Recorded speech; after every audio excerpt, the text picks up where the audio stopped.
Sometimes I just get so lost in the way people look at me when I reveal to them I'm the Butcher of Havnok. It's always a kick when their eyes widen, when the shock sets in, when they realise I wasn't fucking around. You could see the fear inside them grow just from looking into their eyes. The eyes are the window to the soul, after all. It's almost better than the killing itself. Almost. The media calls me butcher, ripper, killer, sociopath, and sometimes even demon. But the truth of the matter is, I just love carving the human body into my pieces of art. I love expressing the limitations of mortal flesh. I can make a canoe out of a person's body quite well at this point. I can also shape the body into monstrosities reminiscent from some cosmic horror story. I love my work, and I love expressing it so everyone could take a marvel at my creations. The truth of the matter is, I'm a man with a unique ability to create something more than art. Mere art could be forgotten and destroyed by those looking to reshape the past into a modern lie. No. My creations will be burned into the minds of the policemen that have to witness my atrocities when they step into the crime scene. My creations will live on in the leaked pictures that will be immortalized on the internet. My creations will stand the tests of time and culture. Hell, with the way things are progressing, I may even be recognized as a saint or martyr instead of a demon that preys on the innocent. Sure, some of the people I go after are innocent. I've desecrated 2 whole families at this point in history. I have no qualms about admitting that, just as I have no qualms about going after predators and repeat offenders. It's just that the predators are sometimes the more easy prey, especially when they're too enslaved by their vices to not indulge the demon knocking at their door. Like now, as I sat in the booth discreetly watching the woman with the silver blonde hair and ice blue eyes to die for. She always hit up the same 2 diners in town. Always. Because they were the diners that were frequented with young teenagers studying for their classes. She was well known among the teens for being the one cool adult, and they accepted her into their circles. Tonight, she was with 2 teens called Vanessa and Lara. From my booth, I listened to Lara trying to convince Vanessa to go check out the new store opening in Diamond.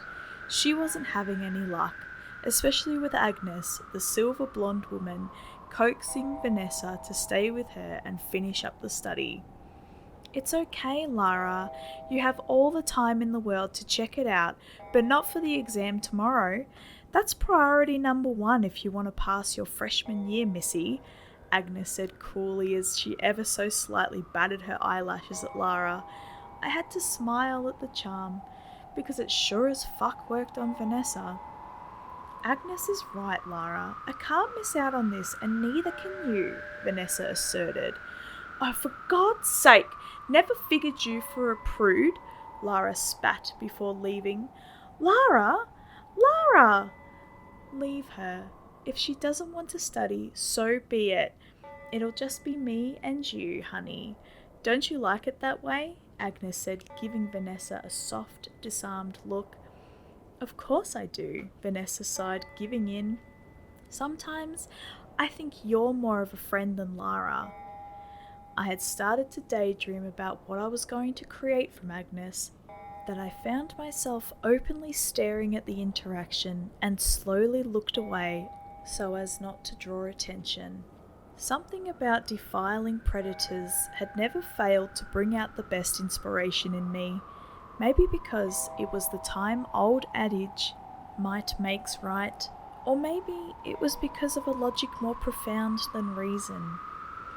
From time to time, I would look up briefly to watch Agnes seduce Vanessa with her charismatic, almost hypnotizing manner and words.